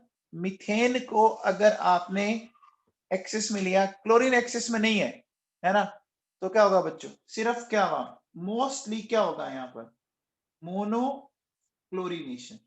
वाह बच्चों, मोनोक्लोरिनेशन ही हुआ ना। अरे बच्चों समझ में आया क्या? आपने क्लोरीन ज्यादा नहीं ली तो यहाँ पे क्या हुआ, देखो बच्चों, यहाँ हुआ मोनोक्लोरिनेशन। कंफर्म है क्या? अब आ जाओ अगले में, देखिए बच्चों मैंने क्या किया, क्लोरीन को एक्सिस में ले लिया, तो रक्षिता ढाका। अब बताओ क्या होगा, रक्षिता ढाका, रक्षिता क्लास में आप?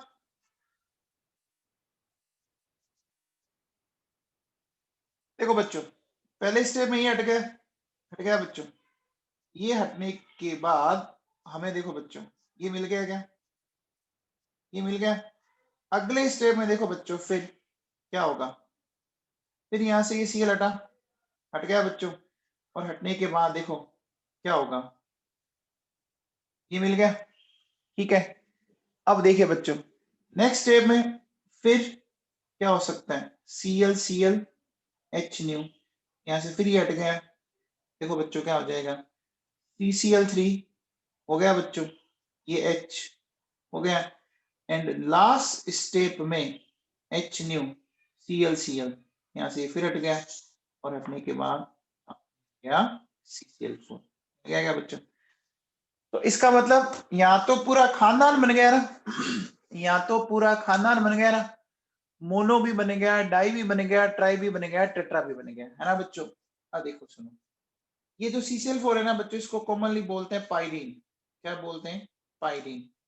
और ये जो मिला आपको CHCl3, इसको बोलते हैं क्लोरोफॉर्म, क्या बोलते हैं, क्लोरोफॉर्म। ठीक है बच्चों, तो समझ में आ गया, ये कंडीशन समझ में आई क्या, बोलो। अब देखो बच्चों सुनो, अब जो फ्री रेडिकल रिएक्शन है ना बच्चों, ये 3 स्टेप में कंप्लीट होती है। कितने स्टेप में कंप्लीट होती है, 3 स्टेप में। 3 स्टेप कौन कौन से हैं, देखो बच्चों, पहला स्टेप है चेन इनिशिएशन स्टेप, है ना, वो इसमें आपकी क्या होगी, चेन का इनिशिएशन हो जाएगा। कैसे, देखो बच्चों, ये हेलोजन है बच्चों, हेलोजन क्या होगा बच्चों, सनलाइट की प्रेजेंस में यहाँ क्या होगा, इसका होमोलाइटिक बॉन्ड क्लीवेज हो गया, हो गया, बोलो बच्चों, होमोलाइटिक बॉन्ड क्लीवेज हो गया क्या, मिल गया मुझे सीएल फ्री रेडिकल, मिल गया। अब देखो अगले स्टेप में क्या होगा, ध्यान देना, अगले स्टेप में बच्चों ये जो सीएल फ्री रेडिकल बना है ना बच्चों, ये क्या करता है बच्चों, सीएल फ्री रेडिकल आपका, देखो बच्चों ध्यान से सुनना, ये मीथेन का मॉलिक्यूल है बच्चों, ये क्या करता है, ये इसमें से देखो बच्चों इस H को अपने साथ खींच के ले जाएगा, ठीक है, HCl बना, और ये मुझे मिल गया CH3 फ्री। आगे बात समझ में, बच्चों ये बात समझ में आ गई। अब मुझे बताओ, एक बार बताओ, इस रिएक्शन में जब मैंने करवाया तो एक नया रेडिकल बन गया ना, बोलो बच्चों, एक नया रेडिकल क्या बन गया, एक नया रेडिकल क्या बन गया, CH3 बन गया ना, बन गया ना बच्चों। अब देखो बच्चों क्या होगा, अच्छा पहले ये बात ध्यान दे लीजिए बच्चों, ये जो है ना इसका, ये इसका स्लो स्टेप है, ये इसका RDS है। अब देखो बच्चों सुनो, पहले सीएल फ्री रेडिकल ने मीथेन का रेडिकल बनाया, अब क्या होगा, ये जो मीथेन का रेडिकल बना ना, ये क्या करेगा, ये क्लोरीन के मॉलिक्यूल से रिएक्ट करेगा, और रिएक्ट करके इसका रेडिकल बना देगा, देखो बच्चों CH3Cl, और ये Cl, समझ में आया क्या, अरे बोलो बच्चों समझ में आया क्या। देखो पहले क्लोरीन के फ्री रेडिकल ने मीथेन का फ्री रेडिकल बनाया, तो अगले में क्या हुआ, अगले में उल्टा बना, तो जो मिथाइल फ्री रेडिकल बना उसने क्लोरीन के मॉलिक्यूल को फ्री रेडिकल में कन्वर्ट कर दिया, समझ में आ गया क्या, अरे बोलो बच्चों समझ में आ गया क्या। चलिए, तो अब देखो बच्चों, जब आपकी दोनों साइड फ्री रेडिकल बनते रहेंगे तो ये आपकी रिएक्शन ऐसे चलती रहेगी, ये रिएक्शन चलती रहेगी ना बच्चों। अब बताओ, ये जो सीएल फ्री रेडिकल बना बना, ये सीएल फ्री रेडिकल अगले स्टेप में फिर किसका फ्री रेडिकल बनाएगा, बताओ,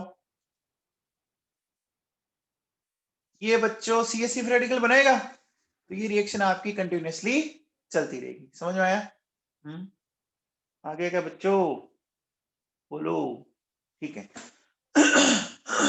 आगे देखो बच्चों सुनो, अब क्या हुआ, हमारे पास फ्री रेडिकल मिल चुके, अब आपको पता है क्या, मैंने आपको एक बात बोली थी भैया, एक फ्री रेडिकल है ना दूसरे फ्री रेडिकल के साथ कंबाइन हो सकता है, देखो ये फ्री रेडिकल मिले आपस में कंबाइंड हो गए, अच्छा अगर मान लो ये ज्यादा अमाउंट में बन गए, ठीक है, तो ये भी क्या हो जाएंगे, ये भी आपस में कंबाइंड हो सकते हैं, अच्छा अगर Cl फ्री रेडिकल भी ज्यादा अमाउंट में है तो फिर और कोई नहीं मिला तो ये आपस में भी कंबाइंड हो सकते हैं क्या?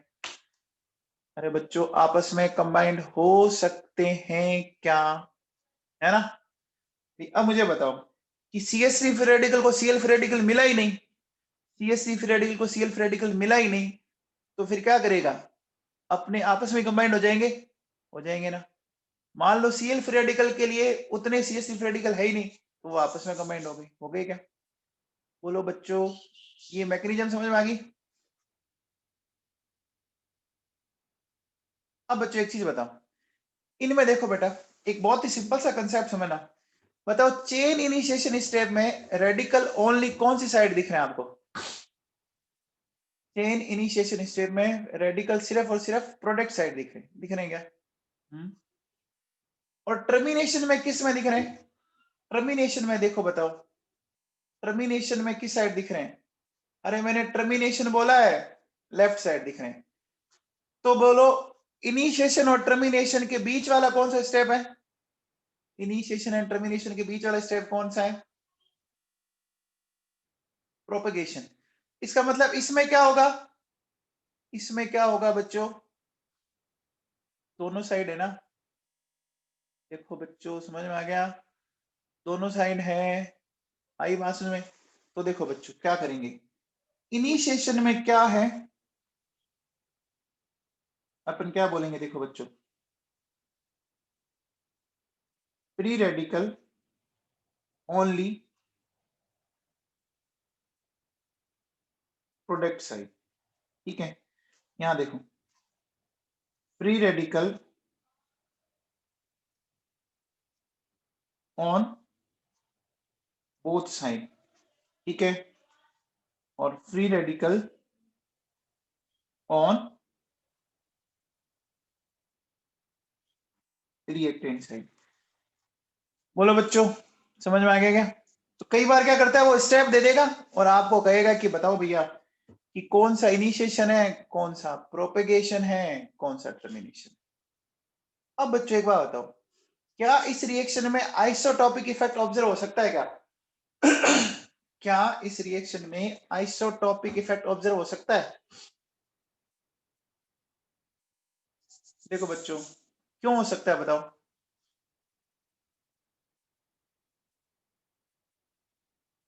देखो बच्चों आरडीएस में कौन सा बॉन्ड टूट रहा है बताओ? आरडीएस में सीएच बॉन्ड टूट रहा है ना? ये देखो बच्चों आरडीएस में यहाँ पर सीएच बॉन्ड ब्रेक है ना? अब देखो बच्चों जैसे इसने यहाँ से ये बॉन्ड तोड़ा, इसने यहाँ से ये बॉन्ड तोड़ा, है ना? और इसने यहाँ से ये बॉन्ड तोड़ा बच्चों, ठीक है? कौन सा बॉन्ड इजीली ब्रेक होता है? C H C D C T, कौन सा बॉन्ड याद है क्या? ये पढ़ाया था मैंने। सी एच बॉन्ड सबसे वीक होता है ना, सी एच बॉन्ड सबसे वीक होता है ना, और सी टी बॉन्ड सबसे स्ट्रॉन्ग होता है, पढ़ाया था। बोलो नहीं याद होता है तो आप एक काम किया करो, आपको मैंने बहुत अच्छे से बता रखा है कि आप तो है ना ये वाला कंसेप्ट लगा दिया करो, 12 into 1, 12 into 2 एंड 12 into 3। याद है क्या? कौन सा कंसेप्ट लगाया मैंने? ये याद करो, force of attraction directly proportional to m1 m2, ये लगाया था क्या? बोलो बच्चों ये बात समझ में आई? तो अब एक चीज बताओ बच्चों कि यहां से देखो जैसे मिल गया HCl, ये मिल गया CH3 फ्री रेडिकल, यहां से मिल गया DCl और मिल गया CD3 फ्री रेडिकल, यहां से मिल गया TCl और तो कौन सा बॉन्ड सबसे इजीली टूटा बताओ बच्चों? कौन सा बॉन्ड सबसे इजीली टूटा? CH। तो किसकी रेट ऑफ रिएक्शन ज्यादा आएगी? कौन सा रेट ऑफ रिएक्शन ज्यादा होगा? R1 R2 R3 में से बोलो, R1 होगा क्या?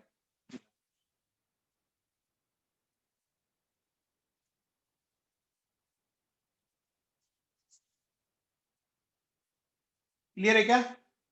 बोलो बच्चों ये बात समझ में आ गई? देखो बच्चों क्या लिखा हुआ है, in the RDS of halogenation CH bond breaks and that's why isotopic effect is observed। ये बात सही है क्या? ये बात सही है। चलो बच्चों, अब आओ reactivity of hydrogen for halogenation. देखो बच्चों, इस कार्बन की डिग्री बताओ। ये 3 डिग्री कार्बन है, ये 2 डिग्री कार्बन है, और ये 1 डिग्री कार्बन है। अच्छा, आपको याद है क्या, कौन सा बॉन्ड सबसे इजीली टूटता है? बताओ, कौन सा बॉन्ड इजीली टूटता है? याद है क्या, मैंने क्या बताया था फंडा? बताओ। वो बॉन्ड सबसे इजीली टूटेंगे जिनके टूटने से क्या बनते हो? स्टेबल फ्री रेडिकल बनता हो, है ना? तो देखो बच्चों सुनो, जैसे मैंने यहां से इस H को हटाना है, ठीक है, फिर यहां से इस H को हटाना है, और फिर यहां से इस H को हटाना है। तो हटाने पर देखो बच्चों, हमें क्या क्या मिल रहा है, ध्यान देना। हमें मिल रहा है बच्चों CH3C CH3 फ्री रेडिकल, ठीक है। फिर मुझे ये मिला, ठीक है, और फिर मुझे मिल गया। अब एक चीज बताओ बच्चों, ये कह सकता हूं, ये 3 degree free radical, 2 degree free radical, 1 degree free radical, कौन सा फ्री रेडिकल सबसे ज्यादा स्टेबल होता है? 3 डिग्री होता है ना, है ना बच्चों? तो देखो बच्चों, स्टेबिलिटी ऑफ फ्री रेडिकल, है ना, क्या आती है बच्चों? 3 डिग्री, 2 डिग्री, 1 डिग्री। तो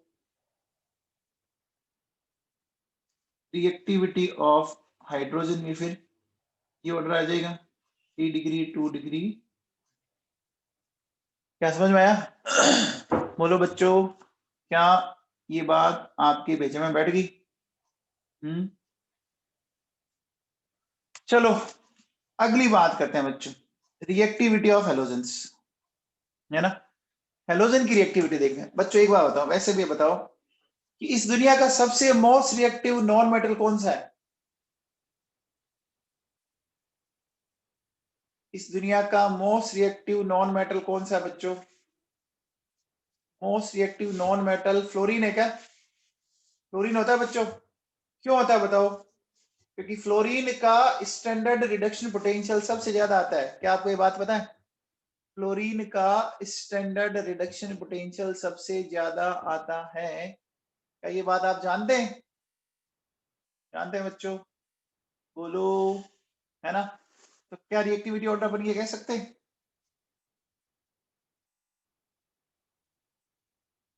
आपको याद है क्या बच्चों, आपने कभी पी ब्लॉक में पढ़ा होगा कि फ्लोरीन इतना ज्यादा रिएक्टिव है कि वो वाटर तक से रिएक्ट कर जाता है। कर जाता है क्या? बोलो। फ्लोरीन भैया वाटर तक को नहीं छोड़ता, वाटर से भी रिएक्ट कर जाता है। अब देखो बच्चों क्या लिखा हुआ है फ्लोरीन के नीचे, देखो क्या लिखा हुआ है, ध्यान से पढ़ो। देखो, ये कहता है भैया it can react in a dark condition. Fluorine इतना ज्यादा रिएक्टिव है कि भैया वो अंधेरे में भी रिएक्ट कर जाता है, ठीक है। अच्छा बच्चों एक बात बताओ, फ्लोरीन का साइज बहुत छोटा है ना? फ्लोरीन का साइज बहुत छोटा है। तो अगर फ्लोरीन का साइज छोटा है तो जो बॉन्ड बनेगा उसकी बॉन्ड लेंथ छोटी आएगी क्या?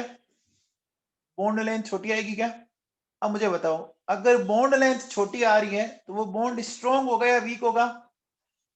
छोटे बॉन्ड स्ट्रॉन्ग होते हैं वीक होते हैं? स्ट्रॉन्ग होते हैं बच्चों, है ना? अच्छा, स्ट्रॉन्ग बॉन्ड अगर बन रहा है तो मतलब वहां पे हीट क्या होगी? वहां पे हीट क्या होगी? रिलीज होगी ना। और भैया कई बार हीट इतनी ज्यादा रिलीज हो जाती है कि वहां पे बच्चों एक्सप्लोजिव रिएक्शन हो सकती है, विस्फोट हो सकता है ना? ये बात समझ में आ गई? बोलो, आ गया समझ में? आ गया। अब देखो बच्चों, इसके नीचे एक लाइन लिखी हुई है कि फ्लोरिनेशन को अगर आपको करवाना है तो क्या करना पड़ेगा?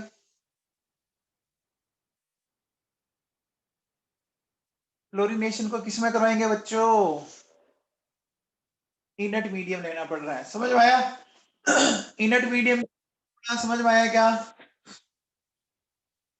अरे बच्चों, पी ब्लॉक में आपने एक लाइन पढ़ी थी कि भैया जो फ्लो वो बहुत ही ज्यादा रिएक्टिव है, इससे जो बॉन्ड बनते हैं उसकी या तो बॉन्ड एनर्जी या लेटिस एनर्जी इतनी ज्यादा होती है कि बहुत ज्यादा हीट रिलीज होती है। और हीट ज्यादा रिलीज होने के कारण क्या होता है, एक्सप्लोजिव रिएक्शन होती है। इसलिए हमें कंट्रोल करने के लिए इसको इनेट मीडियम में कराना पड़ता है। अब आ गया बच्चों, देखो अगर मैं बात करूं आयोडीन की, पहले बात आयोडीन की कर लेते हैं, है ना। तो आयोडीन की बात बताओ बच्चों। देखो फ्लोरीन सबसे ज्यादा रिएक्टिव है, आयोडीन सबसे लीस्ट रिएक्टिव है ना। फ्लोरीन तो भाग भाग के रिएक्ट करता है और आयोडीन को भगाना पड़ता है, समझ में आ रहे हो। फ्लोरीन तो खुद भाग भाग के रिएक्ट करता है और आयोडीन को हमें भगाना पड़ रहा है। भगाने पड़ने का मतलब समझ रहे हो बच्चों, वो खुद एक्टिव नहीं है ना, वो खुद एक्टिव नहीं है। क्यों नहीं है बच्चों वो एक्टिव? अरे वो एक्टिव क्यों नहीं है?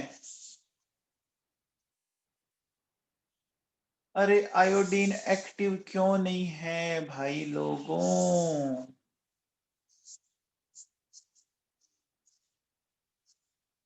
देखो बच्चों, जो आयोडीन फ्री रेडिकल बनेगा ना, वो आपको पता है बच्चों, वो बहुत ही मोटा ताजा होता है क्या? अब अगर कोई मोटा ताजा है तो वो तेजी से भाग पाएगा क्या? बोलो बच्चों, अगर कोई बहुत मोटा ताजा है तो तेजी से भाग पाएगा? नहीं भाग पाएगा ना। तो हमें उसको भगाना पड़ रहा है, भगाना पड़ रहा है ना। तो भगाने के लिए हमें उसको क्या देनी पड़ेगी फिर?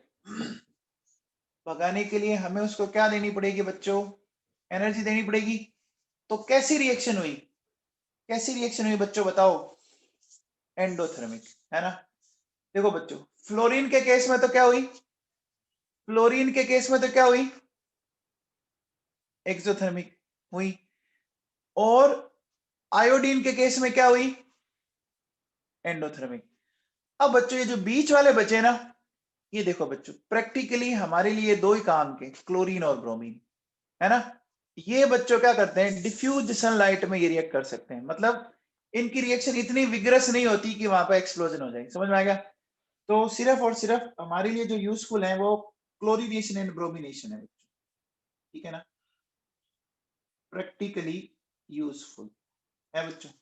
ये क्या है, प्रैक्टिकली यूजफुल है। आया मामला समझ में।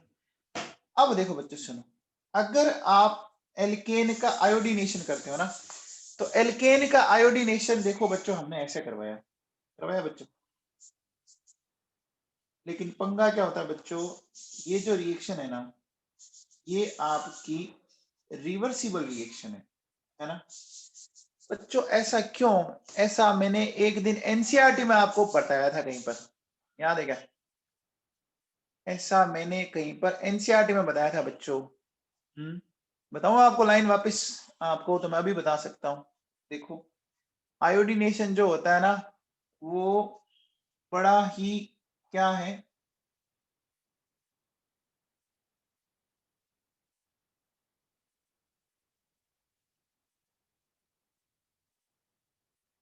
ये दिख रहा है बच्चों, ये देखो,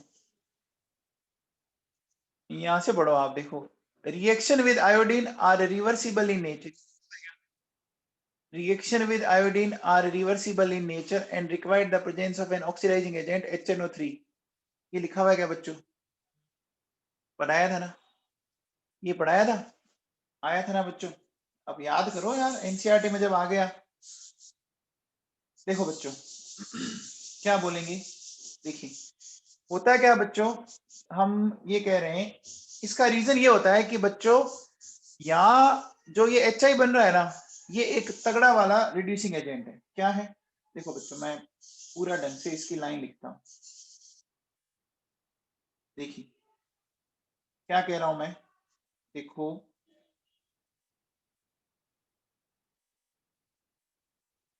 iodination of alkane and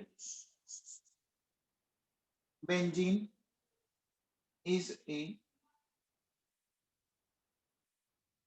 reversible reaction because Hi is a very strong reducing agent। ठीक है, यहां तक लाइन समझ में आ गई? यहां तक लाइन समझ आएगी बच्चों? ये बहुत तगड़ा वाला रिड्यूसिंग एजेंट है। अब मुझे बताओ, अगर हमें रिएक्शन को फॉरवर्ड चलानी है, अगर हमें रिएक्शन को फॉरवर्ड चलानी है तो हमें क्या करना पड़ेगा? अरे HI को हटा दो यार, HI को हटा दो। अब HI को हटाने के लिए हमें क्या काम में लेना पड़ेगा? बताओ बच्चों। देखो HI ये रिड्यूसिंग एजेंट है ना, HI ये रिड्यूसिंग एजेंट, रिड्यूसिंग एजेंट को हटाने के लिए हमें क्या काम में लेना पड़ेगा? Oxidising agent. मैंने बोला था ना, क्या बोला था डायलॉग? बताओ,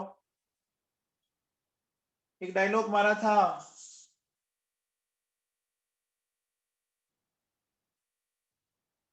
सब भूल गई तुम? अरे किसी को याद है क्या? Very good. ईंट का जवाब पत्थर से, ईंट का जवाब पत्थर से, रिड्यूसिंग एजेंट का जवाब ऑक्सीडाइजिंग एजेंट से, है ना? तो देखो बच्चों, तो it is removed with the help of strong oxidant like HNO3, HiO4, HiO3, Ag2O, HgO। इनको यूज ले सकते हो बच्चों, ठीक है ना? इनकी हेल्प से आप इनको हटा सकते हो। अच्छा ये बात पता क्या बच्चों, ये सारे के सारे क्या प्रोवाइड करते हैं? ये सारे के सारे क्या प्रोवाइड करते हैं वो पता है क्या?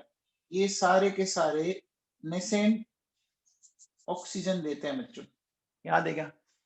अच्छा ये लास्ट वाले दो याद है क्या आपको? ये लास्ट वाले कहीं पर इन्होंने टॉप किया था, इन्होंने टॉप किया था भैया, याद है क्या? कहाँ टॉप किया था इन्होंने? ये मेटलर्जी में एक जगह आई थी। हाँ वेरी गुड, एलिनगम डायग्राम। एलिनगम डायग्राम में सबसे टॉप पे थे ना, वो जो सबसे टॉप पर होते हैं वो अनस्टेबल होते हैं, याद है क्या? जो सबसे टॉप पर होते हैं वो सबसे अनस्टेबल होते हैं, है ना? देखो बच्चों, ये Ag2O ऐसे टूट गया बच्चों, देखो 2Ag प्लस नेसेंट ऑक्सीजन। अब ये क्या करेगा? ये नेसेंट ऑक्सीजन बच्चों 2Hi के साथ यहां से देखो क्या करेगा, ये निकल गया बच्चों H2O प्लस I2, निकल गया क्या? अब बच्चों आयोडीन बन गई और आयोडीन वापस काम में आती जाएगी। अच्छा बच्चों, ये वाला एक क्वेश्चन बताओ बच्चों कि यहाँ टोटल कितने प्रोडक्ट बनेंगे, बताओ कौन बताएगा? ये मैं पढ़ा चुका हूं बच्चों, ये रिएक्शन मैं आपको पढ़ा चुका हूं, ये रिएक्शन मैं कहीं पढ़ा चुका हूं 12th वाले बच्चों को आइसोमेरिज्म के अंदर। Very good. देखो बच्चों सुनो, इसको कैसे समझेंगे, ध्यान दीजिए। देखो दोनों तरफ जो मिथाइल है वो एक ही जैसे हैं और ये CH2 एक ही जैसे हैं बच्चों। तो अब देखो क्या करेंगे, क्या क्या बन सकता है? सबसे पहले देखो बच्चों, एक तो ये बन सकता है, बन सकता है बच्चों। मैंने क्या किया, स्टार वाले से हटा दिया तो ये मिल गया। ये हमने कहां से हाइड्रोजन हटा के जोड़ा? स्टार वाले से। फिर अगले में देखो बच्चों, CH3 CHCl है ना, CH2 CH। इस बार मैंने इसको हैश वाले से हटाया, ये मिल गया। अब बच्चों आप थोड़ा सा ध्यान दो, ये जो कार्बन है ना बच्चों, ये आपकी कायरल कार्बन है, चेक करो है कि नहीं है? है। तो अगर कायरल कार्बन है तो एक ही कायरल कार्बन होते हैं तो उसके कितने स्टीरियोआइसोमर बनते हैं? एक कायरल कार्बन होने पर उसके दो बनते हैं ना। अरे एक कायरल कार्बन होने पर दो बनते हैं ना, एनेंटियोमर्स बनते हैं बच्चों, याद करो। बनते हैं क्या? एक कायरल, तो देखो बच्चों, ये काउंटिंग में एक आएगा, ये काउंटिंग में दो आएंगे बच्चों, क्यों? एक डी होगा और एक एल होगा। तो बताओ बच्चों टोटल कितने बने? 1 + 2 यानी 3 बन गए क्या? बोलो बच्चों। समझ में आया क्या? अरे भाई लोगों, समझ में आया क्या? चलो अगले में बताओ बच्चों, अगले में कितने बनेंगे?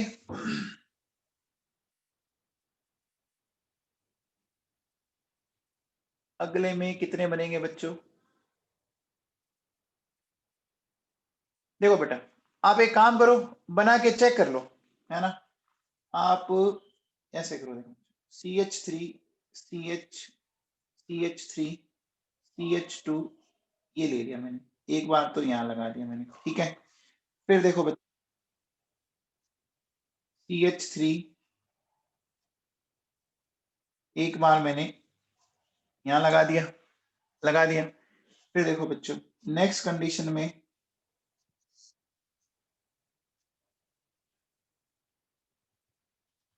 यहाँ लगा दिया, और नेक्स्ट कंडीशन में मैंने यहाँ लगा दिया। अब चेक करो, सबसे जो पहला बनाया, क्या उसमें कोई कायरल कार्बन है? पहले वाले में कोई कायरल कार्बन है क्या? नहीं है ना, तो ये तो एक ही काउंट होगा। अब बताओ दूसरे वाले में कायरल कार्बन है क्या? देखो बच्चों, ये रहा कायरल कार्बन, ये कायरल कार्बन रहा है बच्चों। तो कायरल कार्बन है तो दो काउंट करने पड़ेंगे ना, एक ये और एक इसकी मिरर इमेज। अच्छा, अगले में कोई कायरल कार्बन है क्या? नहीं है ना, नहीं है ना। अच्छा, अगले वाले में कोई कायरल कार्बन है? लास्ट वाले में क्या? लास्ट वाले में बच्चे सबसे बड़ी गलती करते हैं, इस कार्बन को देखो बच्चों, ये कायरल कार्बन है, चेक करो, ये कार्बन कायरल है, चेक करो। एक्चुअली बच्चे क्या करते हैं, सिर्फ उस कार्बन को देखते हैं जहां से हाइड्रोजन हटके क्लोरीन जुड़ा है, जहां से हाइड्रोजन हटके क्लोरीन जुड़ा है, सिर्फ उसको देखते हैं, बाकी देखते ही नहीं है लोग। क्या ये कायरल नहीं है क्या? अरे लास्ट वाले में कायरल नहीं है क्या? है बच्चों, समझ में आई गलती? अरे बोलो बच्चों, समझ में आई? तो देखो, दो यहां से बन गए, फिर तो कितने बन गए? टोटल कितने बन गए? टोटल 6 बन गए बच्चों, बन गए क्या? तो यहाँ मैं बोल सकता हूं कि टोटल जो प्रोडक्ट बने वो 6 बने।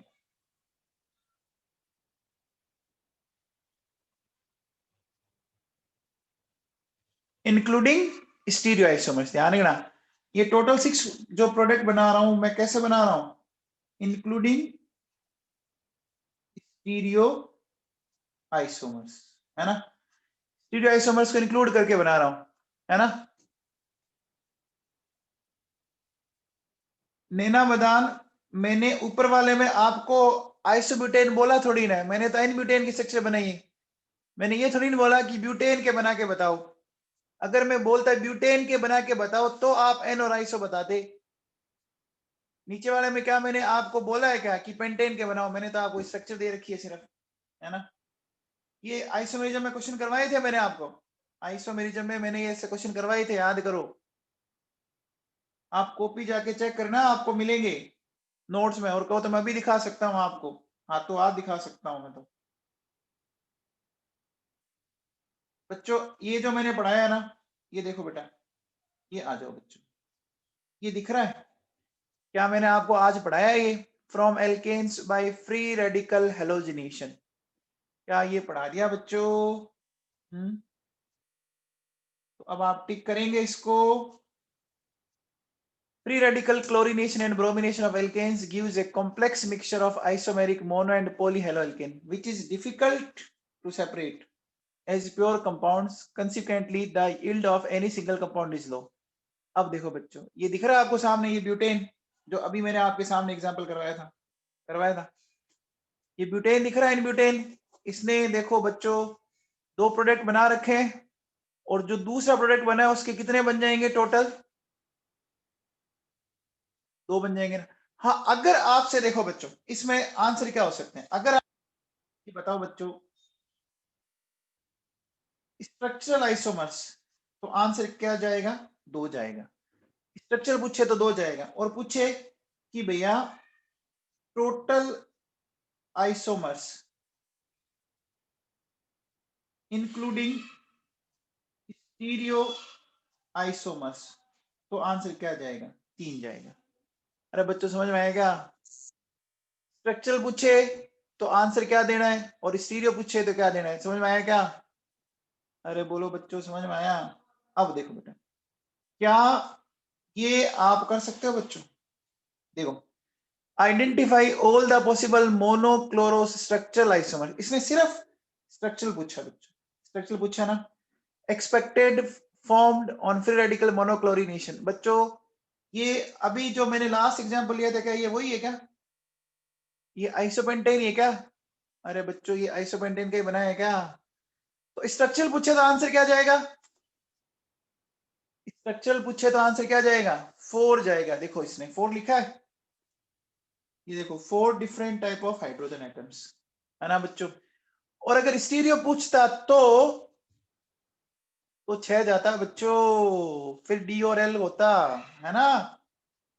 अब बच्चों ये याद है, ये हम टॉपिक कहाँ पढ़ते थे याद है? रेडिकल पढ़ाए थे मैंने आप लोगों को किसी जमाने में, आपको हाइड्रोकार्बन रेडिकल पढ़ाए थे स्टार्टिंग में। अब देखो बच्चों, इस पे एक क्वेश्चन मिलेगा आपको, क्वेश्चन है, देखो बच्चों ये आपको क्वेश्चन करना है बच्चों, 10.3 है ना, एंड 10.4 क्या कहता है? Among the isomeric alkane of molecular formula C5H12 identify the one that on photochemical chlorination a single monochloride. बोलो बच्चों, सिंगल मोनोक्लोराइड कौन देता है? बोलो, सिंगल मोनोक्लोराइड कौन देगा जिसमें एक ही टाइप का हाइड्रोजन है, याद है क्या? या जो एक ही टाइप का रेडिकल बनाता था, वो था बच्चों नियोपेंटेन, है ना। ठीक है, 3 की बात करेगा तो बोलो बच्चों एन पेंटेन, और 4 की बात करेगा तो बोलो बच्चों आइसोपेंटेन है। बोलो बच्चों, आपके सिलेबस में दिया हुआ है, ये सिलेबस में दिया हुआ बच्चों, है ना। ये 10.3 चलो मैं आपको, वैसे तो पता है क्या, structures of different die halogen derivatives of propane, ये बच्चों मैंने 12th वालों को आइसोमेरिज्म में ये करवाया हुआ है, ये आइसोमेरिज्म में मैंने आपको करवाया हुआ है डाई हेलोजन डेरिवेटिव्स, 2 क्लोरीन जोड़ के, मैं वापस करवा दूंगा नोट्स में। अच्छा बच्चों एक बात बताओ, ये कंडीशन दिख रही है आपको? ये कंडीशन किसकी है? फ्री रेडिकल की है ना। चलो ये कल करते हैं डिस्कस, ये चीजें अपन कल करते हैं, है ना, ये क्वेश्चन और मैं ऊपर वाला आपको कल बताता हूँ, ठीक है। अच्छा एक बात